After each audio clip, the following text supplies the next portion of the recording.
Motuo ka ba nga mobalik si Kristo? Ug nasayod ka ba kung kanusa ang iyahang pagbalik? Niining adlaw mga higala atong pagatun-an karon ang ilhanan sa pagbalik ni Kristo. Unsay gipangutana sa mga apostoles kang Hesus mahitungod sa iyang pagbalik?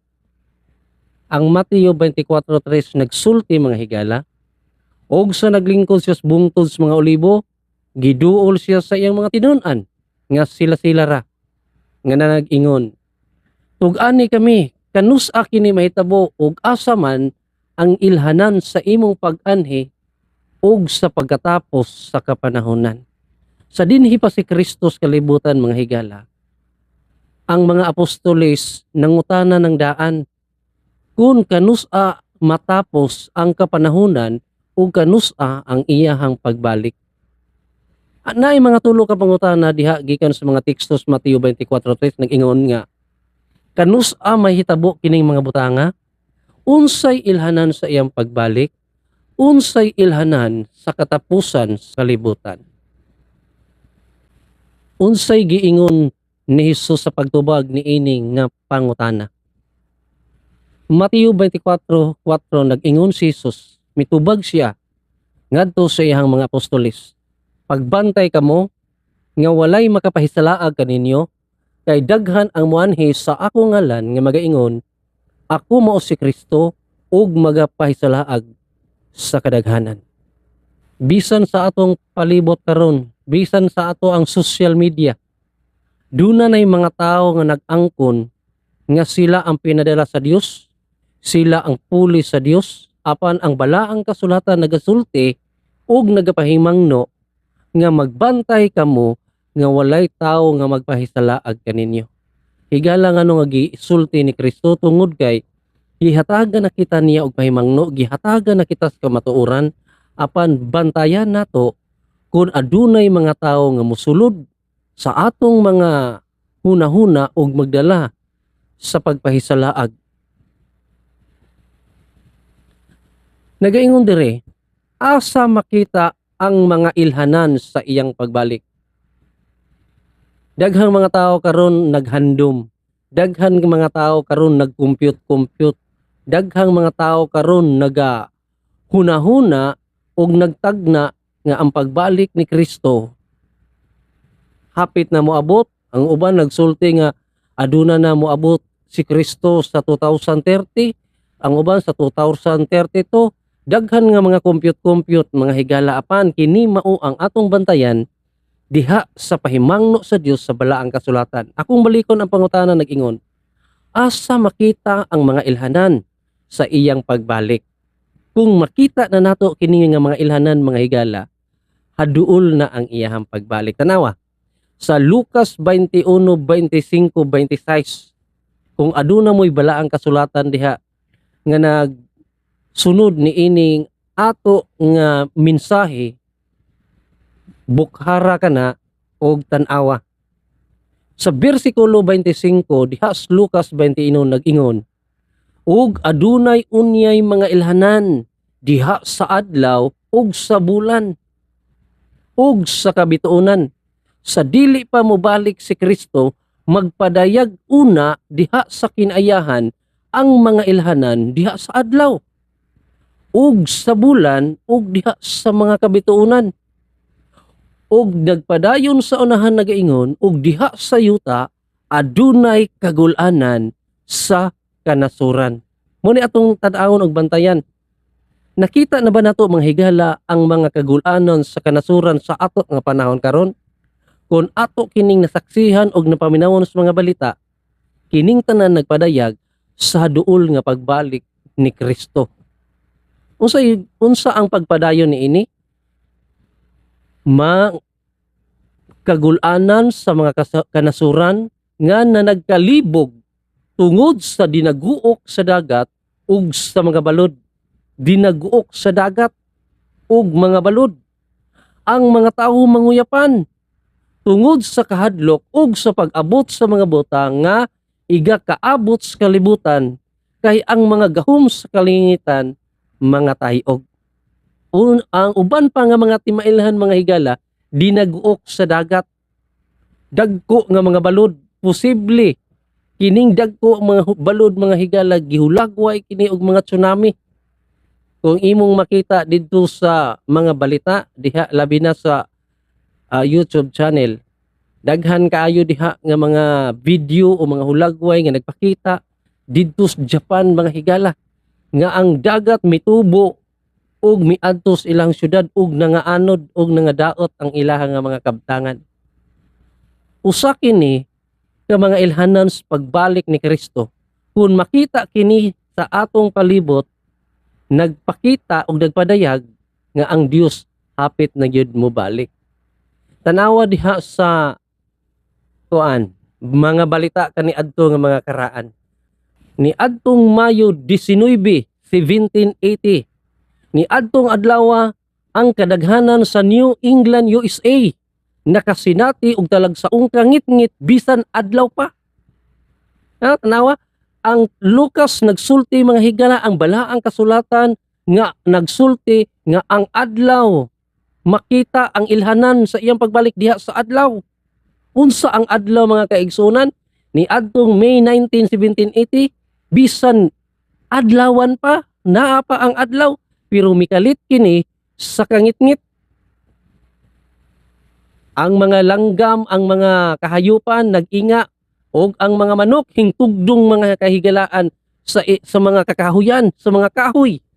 Aron sa pagpamatog kay mga tulog na sila apan niining panahon na udto pa og sa panahon sa kagabion niini usab nga panahon sa May 19, 1780 ang bulan mitungha nga murag pula o dugo nga kasagarang gihisgutan isip usa ka panghitabo nga gitandi sa mga timailhan sa Biblia.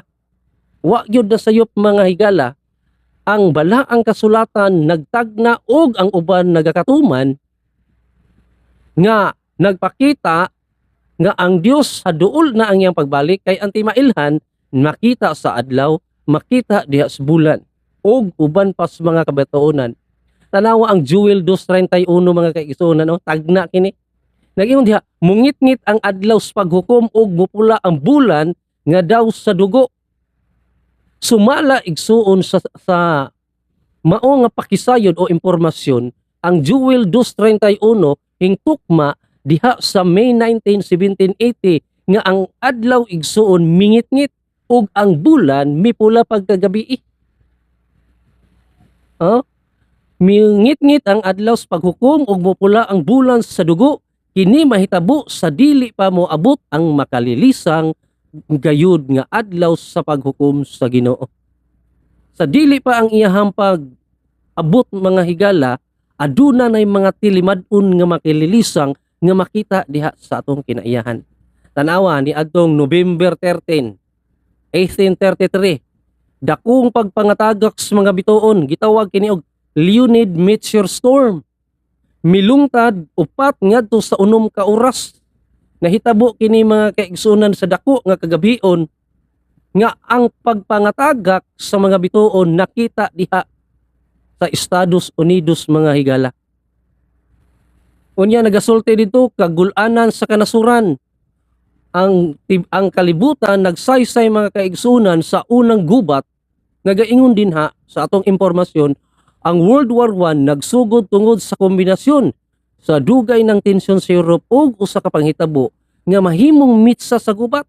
Sa yano nga pagkasabot, Hunyo 28, 1914, gipatay si Archduke Franz Ferdinand, ang manununod sa trono sa Austria-Hungary. Uban sa iyang asawa nga sa Sarajevo, ang mipatay kaniya mao si Gavrilo Princip. Ang Austria-Hungary mibasol sa Serbia ug naghatag og ultimatum. Hulyo 28, 1914, ang Austria-Hungary mideklara og gubat batok sa Serbia. Mao kini ang opisyal nga pagsugod sa World War I tungod sa mga kasabutan sa alliances. Sa nagkalainlaing nasod, ang Russia mitabang sa Serbia, ang Germany mitabang sa Austria-Hungary, ang France ug ang Britain misulod usab sa gubat ug nahitabo mga higala ang gitawag og World War I. kagulanan sa kanasuran kay nganuman ang maapektuhan niini ang mga civilian, mga damage ang mga building, madamage ang mga kabalayan. Kung imong tan-awog surbihon pilay nakalas nga kinabuhi niining World War I, 9 to 10 million sundalo nangamatay sa maong gubat og 7 to 13 million sumala sa estimation civilian nga nangamatay. Ang mga kamatayon dili lang tungod sa away, kundi usab sa kagutom, sakit ug sa mga bomba nga gipanghulog sa mga kaaway. Kagulanan sa kanasuran kini nagpadayag mga higala nga ang Dios hapit na gyud mobalik tungod kay gipakita kini niya diha sa balaang kasulatan aron atong matan-aw ug mahibal-an nga ang iyang pagpadayag haduol na. Ang World War II nag-record mga kaigsunan sa pitsa 1 September 1 1939 nag-ingon hinungdan gisulong ni Adolf Hitler sa Nazi Germany ang Poland. Tungod niini nihayag ang gubat ug ang United Kingdom ug France batok sa Germany ni adtong September 3 1939. Unya sa World War II mga higala, pila ang mga nangamatay? Gibana-bana ni abot og 70 ngadto sa 85 million ka mga tao ang nangamatay. Apil niini ang mga 50 ngadto sa 55 ka milyon ka sibilyan ug mga 21 ngadto sa 25 milyones ka mga sundalo ang nangamatay. Kagulanan gihapon sa kanasuran kay nganuman ang naapektuhan niini dili lang ang mga kinabuhi sa mga pangulo, dili lang kinabuhi sa mga sundalo, kundi ang naapektuhan mga higala ang mga sibilyan niining mga guba. Kung imong nakita og na dunggan kini nga mga kagubot sa tibok kalibutan mga kaigsunan ug nakita des kinaiyahan, hapit na ang pagbalik sa Dios kay dagsulti ang balaang kasulatan nga kini mao ang ilhanan sa iyahang haduol nga pagbalik. Nagsulti ang balaang kasulatan di as Lucas, dinag-ok sa dagat og mga balod. Ni adtong 2004 ang Indian Ocean adunay tsunami mga kaigsunan. Usa sa labing makamatay nga tsunami sa kasaysayan pagyud. Labaw sa 230,000 ka mga tao ang nangamatay sa daghang nasod pagkadako gyud sa dako balod mga kaigsunan nga nagduguok. 230,000 ka mga tao ang nangamatay. 2011 didto sa Japan Tohoku tsunami. Gigikanan sa kusog nga linog magnitude 9. Magnitude 9 adunay linog nga magnitude 9. Nakapahinabo og dako nga tsunami og krisis sa nuclear nga planta sa Fukushima. Ang tibuok syudad, ang uban nga mga infrastruktura mga higala natabunan sa tubig. Ni atong 2013 nahitabo kini diri sa ato ang nasod sa Pilipinas ang gitawag og Super Typhoon Yolanda. Naa siya international name nga Haiyan. Ang grabing storm surge maoy usas mga hinungdan sa daghang namatay diha sa Tacloban ug sa ubang lugar. Dinaguok mga kaigsunan sa dagat dagko nga mga balod ug sa imo kining makita imong mapadayag ug mapahayag diha sa unahan nga ang pagbalik sa Dios haduol na. Og ni atong 2022 hunga-tunga volcanic eruption naghatag og tsunami. Ang pagbuto sa bulkan ilawom sa dagat nakamugna og tsunami ug nakaabot sa lain-laing dapit sa Pasipiko ug uban pa mga kaigsunan adunay mga kinabuhi nga nakalas. Ang balaang kasulatan nagaingon itug-an ang mga ilhanan nga nahitabo sa yuta. Sa yuta mga higala. Unsa ang panghitabo sa yuta? Ni adtong 538 AD to 1798 AD adunay dako nga kamatay diha sa mga sumunod-sunod ni Kristo. Gitawag kini mga higala og Dark Ages. Paglutos sa tanan nga mga katawhan nga nag-alagad sa Dios. No? Sa di pa siya moabot, adunay mga gubat, adunay mga gutom, mga kamatay, mga linog sa lain-lain nga mga dapit. Kung imong basahon diha sa Mateo 24:8, nagpadayag mga higala, kining tanan nga akong nakita mga kasakitan, sinugdanan pa lamang. Sa ato pa magpadayon pa kini, kay sinugdanan pa lamang. Parihas sa propesya makita usab diha sa Marcos 13:8 nag-ingon, adunay mga linog sa nagkalain-laing mga dapit sa ato lang lokal dinhi sa Mindanao. Niadto nga pila ka mga bulan nga ning labay, panahon gyud sa opening sa klase, nagkalain-lain nga mga linog ang gawas. Naa dito sa Cotabatos, Davao, o apektuhan ang Cagayan, Iligan, Zamboanga, o ingon man diri sa Lanao del Norte. Kini nga mga panghitabo sa kinaiyahan mga higala, nagpadayag lang kini ug nagpakita ug nagpahimangno kanato nga ang pagbalik sa Dios aduol na sumala sa gipadayag sa balaang kasulatan.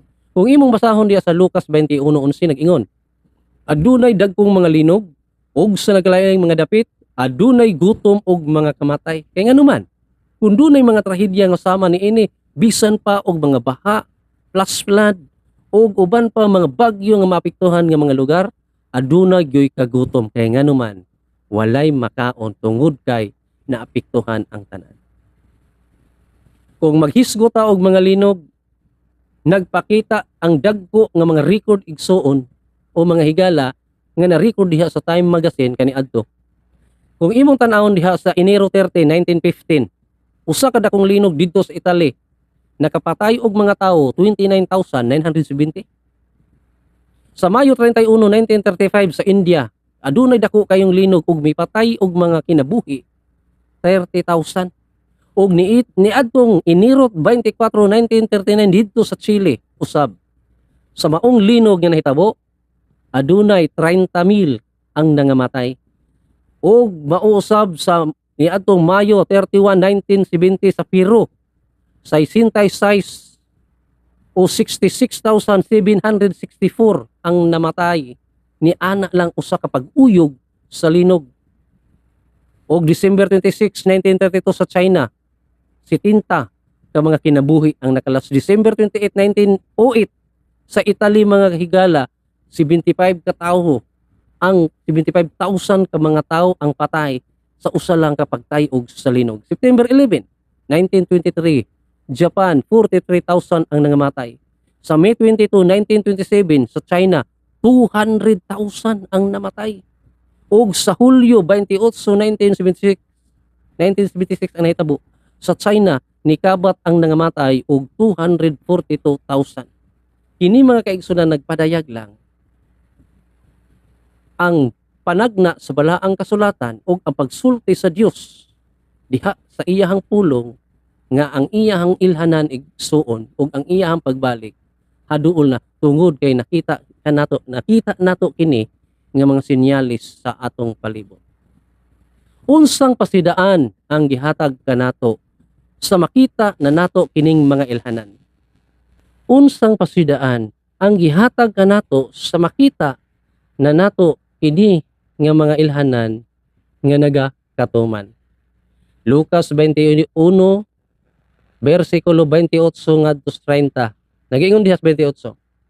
Apan sa dihang magsugod na pagkahitabo kining mga butanga, tan-aw kamo sa itaas ug ihangad ninyo ang inyong mga ulo, kay ang inyong kaluwasan nagkaduol na.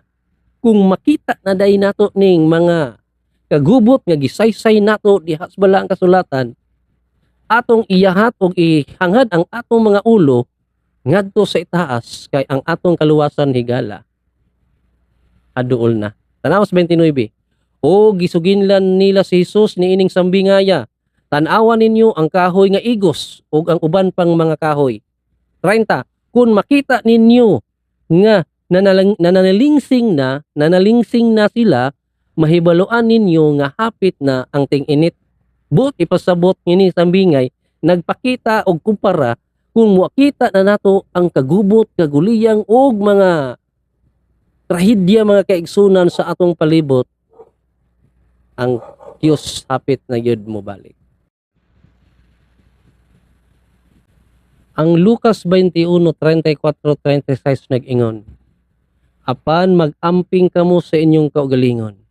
Tingali unya ang inyong mga kasing-kasing mabug-atan sa pagpatuyang ug sa paghubog-hubog ug sa mga kabalaka ni ining kinabuhia. Nagtambag igsoon ang balaang kasulatan. Basin og ang atong kinabuhi nagpatuyang lang sa mga kahilayan. Ang atong kinabuhi nagpatuyang lang sa mga lipay-lipay. Paano wala ta kahibalo kung unsa ang naa sa atong palibot?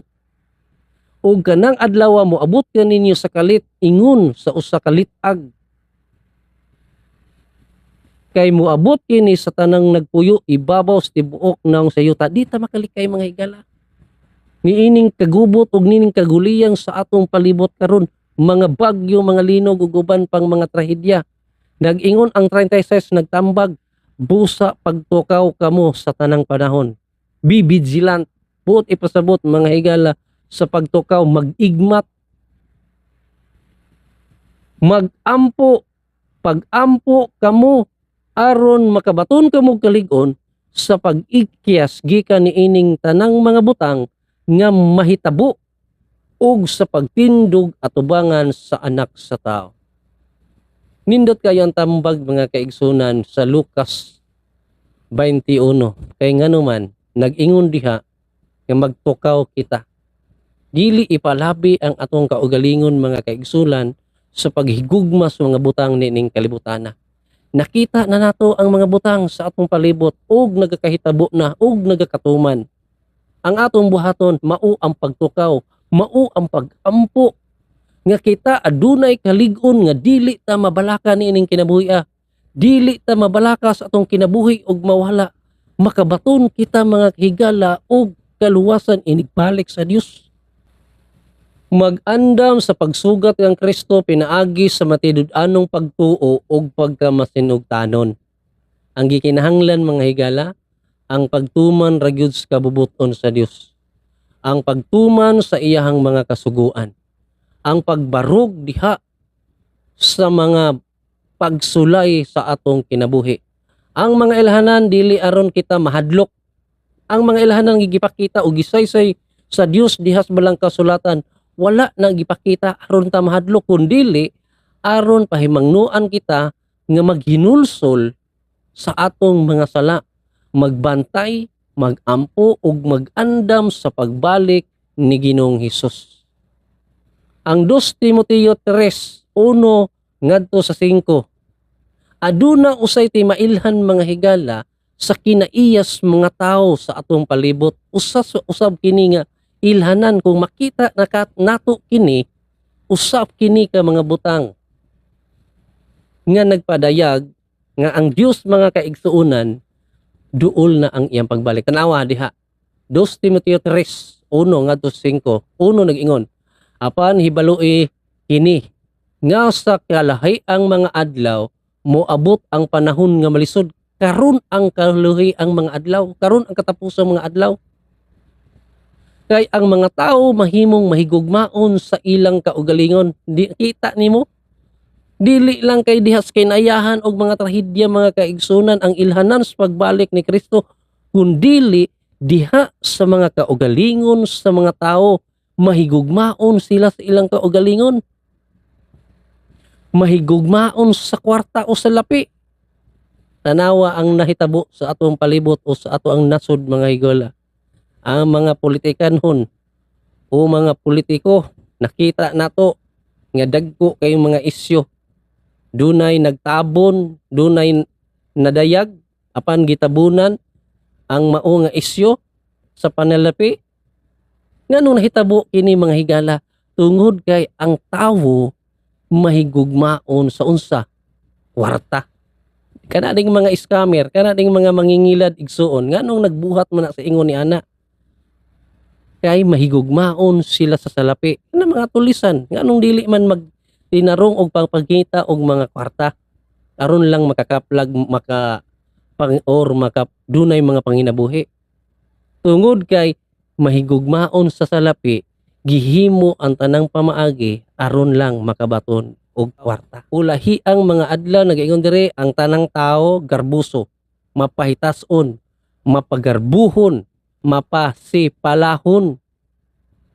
Oh, ang mga anak masupakon sa ilang mga ginikanan. Sa ato patanaw bisa pag sa social media gipang post pag yun ang ilang pagsukol sa ilang mga ginikanan, ang paglayog sa mga anak ug ang inahan gipost pag sa social media. Ang panag-away, ang anak nakapatay siyang amahan, ang amahan nakapatay siyang anak. Wala nay respeto sa mga ginikanan. Mga anak masinapakon sa ginikanan, walay igabalos, walay pagkabalaan, pulos na lang gyud pagkadautan. O kining tanan nagsaysay mga higala sa haduol na nga pagbalik ni Kristo kun makita nato ni nga kinaiya nga naa sa atong paglibot. Sa 3 nag-ingon nga walay pagbati sa gugma sa isig katao. Tanawa, walay pagbati sa gugma sa isig katao. Ang isig katao bulihon, ang isig katao laiton, ang isig katao kasuhan bisag ginagmay ra kayong mga butang panag-away, panagbingkil. Unya dili mo pasaylo tig butang-butang.